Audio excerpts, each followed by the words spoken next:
Ini mohon maaf Bang, pengalaman saya di DPR. Nggak akan ada yang namanya hak angket itu Bang. Karena objeknya itu semua.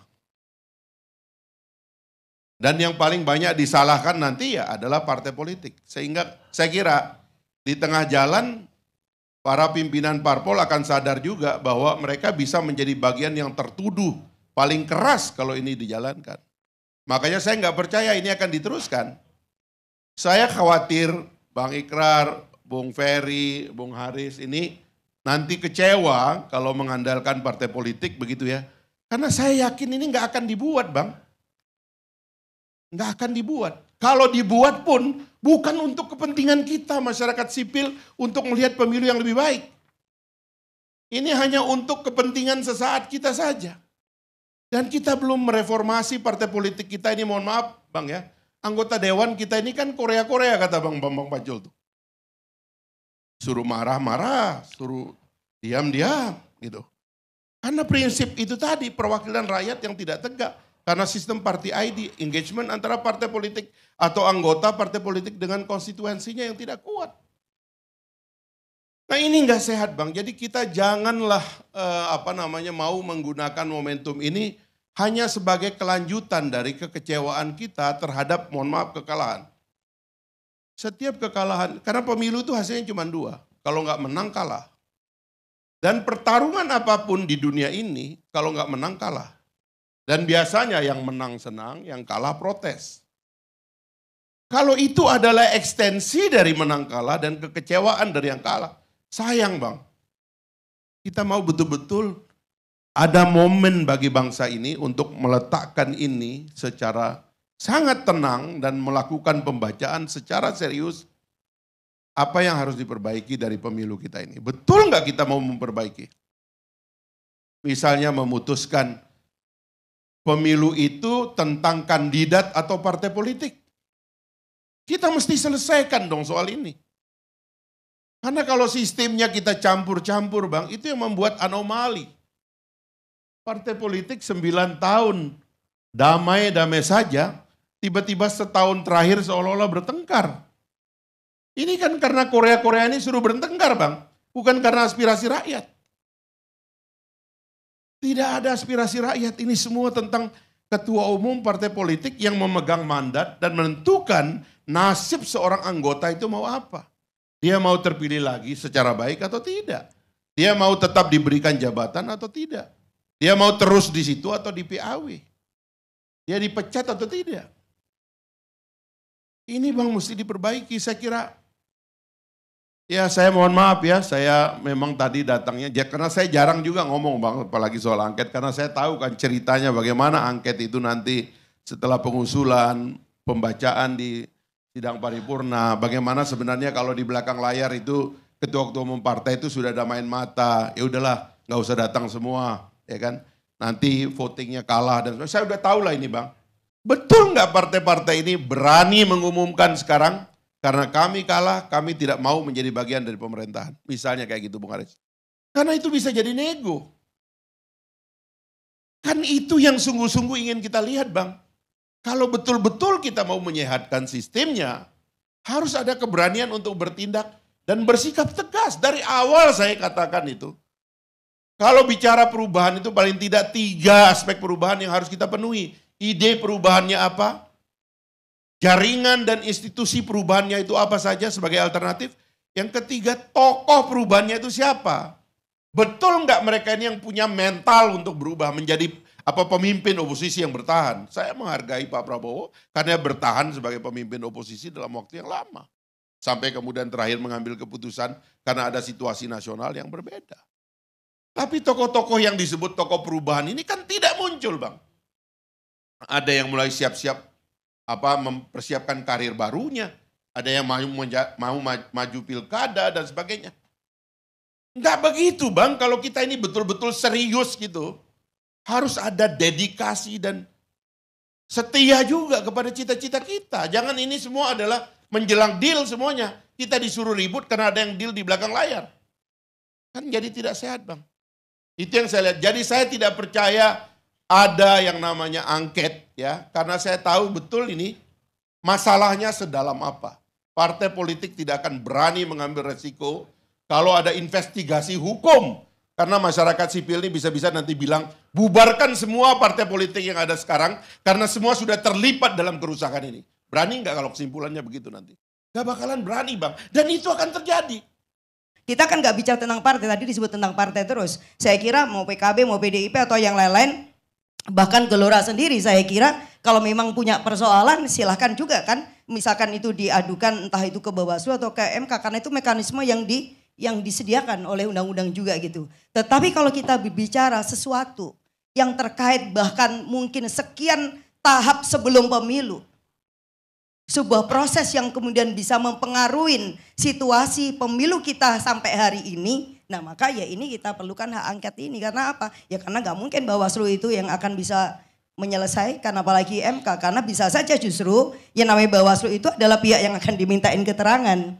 Bisa saja kemudian KPU yang akan dipanggil. Bisa juga kemudian pihak-pihak yang lain, entah itu aparat penegak hukum ataukah kemudian misal ya, kemudian entah itu Kapolri atau mungkin Polda atau manalah yang kita anggap dia mengetahui, dia mendengar atau bahkan dianggap diduga terlibat, maka DPR memiliki kewenangan secara konstitusional untuk mengundang mereka. Baik. Iya, jadi ini yang kita harapkan sehingga demokrasi kita akan teruskan dengan apa? Dengan dada yang jembar dan kepala tegak. Kita nggak malu. Sekarang ini semua negara ngelihat kita loh.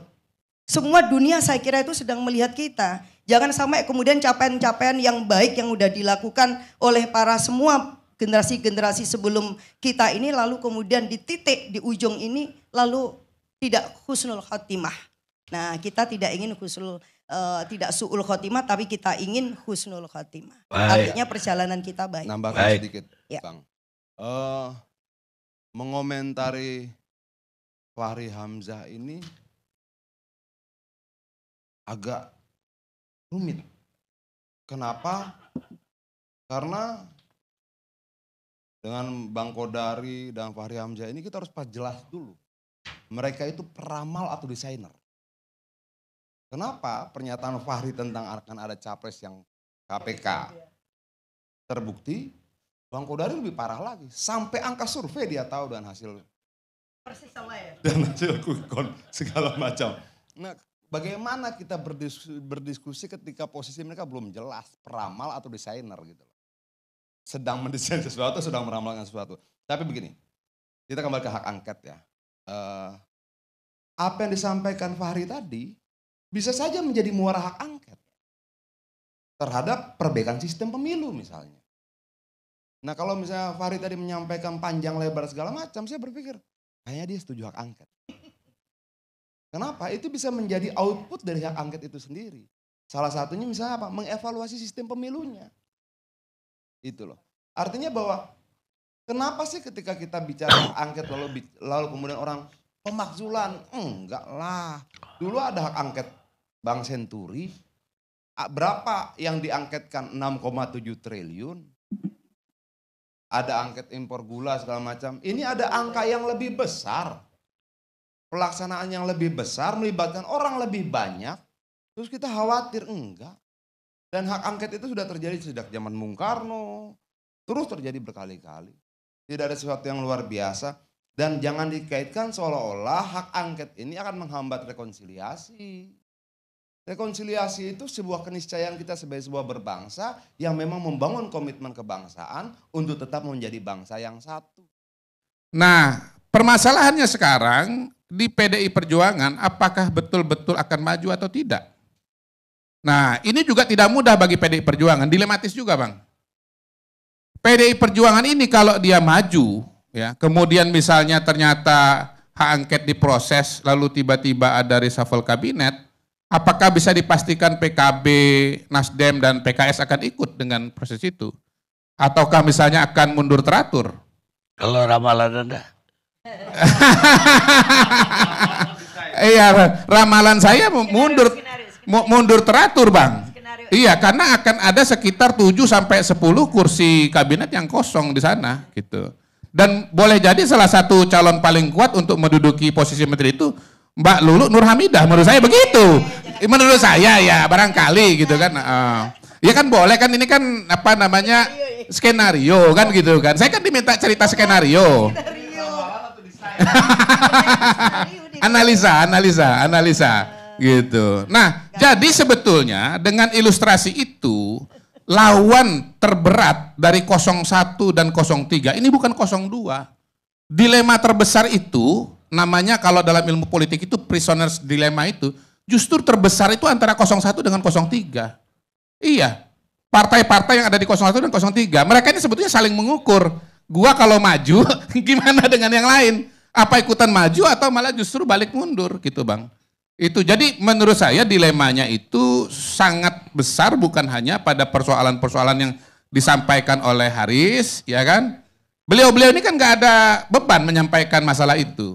Pokoknya ini masalah, dah titik, kita sampaikan, kita surati. Tetapi kalau kita, apa yang disampaikan oleh Bang Ferry, oh ini pokoknya partai lu oposisi gitu ya. Nah, cara berpikir seperti itu belum tentu berlaku untuk partai-partai politik yang pada hari ini ada di dalam proses yang sedang dibicarakan ini, Bang, gitu. Hak angket itu tidak sesulit yang dibayangkan oleh Bang Kodari. Tapi beliau benar soal pilihan politik. Pilihan politik. Sepanjang pilihan politik itu memang diinginkan, itu mudah. Kita pernah Presiden Abdurrahman Wahid ya sampai impeach malah gitu ya. Karena pilihan politiknya sedang mendukung. Pertanyaan besarnya adalah apakah ini menjadi pilihan politik partai oposisi? Kalau dilihat angkanya sangat memungkinkan. Jangankan 25, setengah yang hadir pun memungkinkan. Jangankan setengah yang hadir, setengah yang menyetujui dari setengah yang hadir, yang kurang lebih 144 minimal, itu memungkinkan karena kursi oposisi kalau dihitung dari 5 partai, itu jumlahnya 314.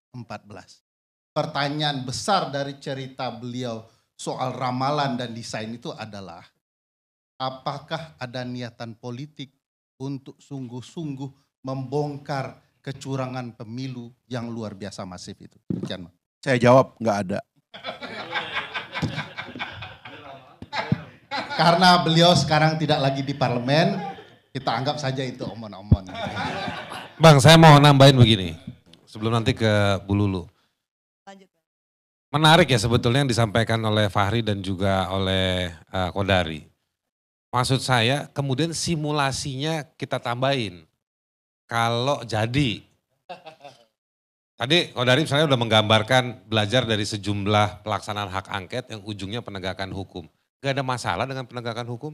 Penegakan hukum juga konstitusional. Tahu nggak kenapa nggak jadi? Karena salah satunya bisa mengarah kepada pembubaran partai politik. Ya itu dia. Tapi menurut saya... Mau nggak partai politik bekerja Saya untuk jawab, membubarkan Bang. partai politik? Saya Bentar, jawab ini. itu tidak mungkin, Bang. Enggak mungkin. Karena pembubaran partai politik di Mahkamah Konstitusi, bukan di DPR. Enggak, maksud Ini saya kan kalau begini. sudah jadi temuan itu bisa mengarah ke sana. Nggak mungkin. Udahlah percaya saya ini nggak mungkin. Ini. Betul, ini nggak mungkin. Let's say kita bilang ini nggak mungkin. Ujungnya kalau sampai pembubaran partai politik, mereformasi sebagaimana cita-cita. Saya udah dengar ini 3 kali dari Om Fahri. 2 kali di seminar yang offline, sekarang di sini juga dibicara.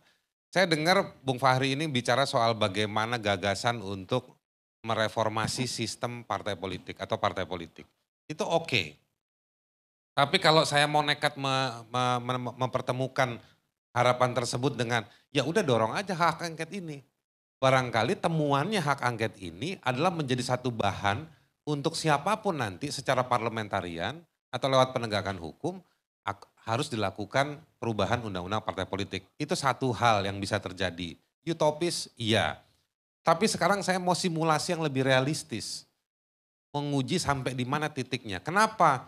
Tadi misalnya Bu Lulu mau bicara soal 62% survei bicara setuju hak angket. Meskipun setuju tapi mungkin publik nunggu orang-orang seperti ini semua berimajinasi permainannya, gocekannya seperti apa. Nah itu yang menurut saya mari kita jawab juga kalau misalnya jadi. Kalau misalnya giroh politiknya mendorong seperti yang tadi Ferry sampaikan, jadi ini barang. Bamus lewat, 50% hadir lewat, Partai-partai ini minta semua anggota hadir. Setengah yang hadir setuju, dilaksanakanlah misalnya. Apa produknya? Produknya adalah produk burung Garuda. Sah. Betul kan Om Adian? Ini bukan paper informal, ini paper resmi. Temuan nanti dari si parlemen. Bahwa ujungnya penegakan hukum nggak ada masalah. Bahwa kemudian DPR-nya keburu selesai, nggak ada masalah. Prosesnya buat rakyat itu bukan sekedar hak angket ini bisa sampai impeachment presiden. Dan pernah terjadi di Indonesia. Ya kan? Tapi kita mari membangun prosesnya lebih dahulu, Bang. Nah, proses ini yang menurut saya jadi pertanyaan besar di publik. Dan saya senang meskipun ini nanti, let's say kita bilang ada politik dagang sapi. Tapi hari ini biarkan sejumlah partai, apapun latar belakangnya, apapun ideologinya, mereka dipaksa bertanggung jawab dengan hak yang dimiliki secara konstitusional.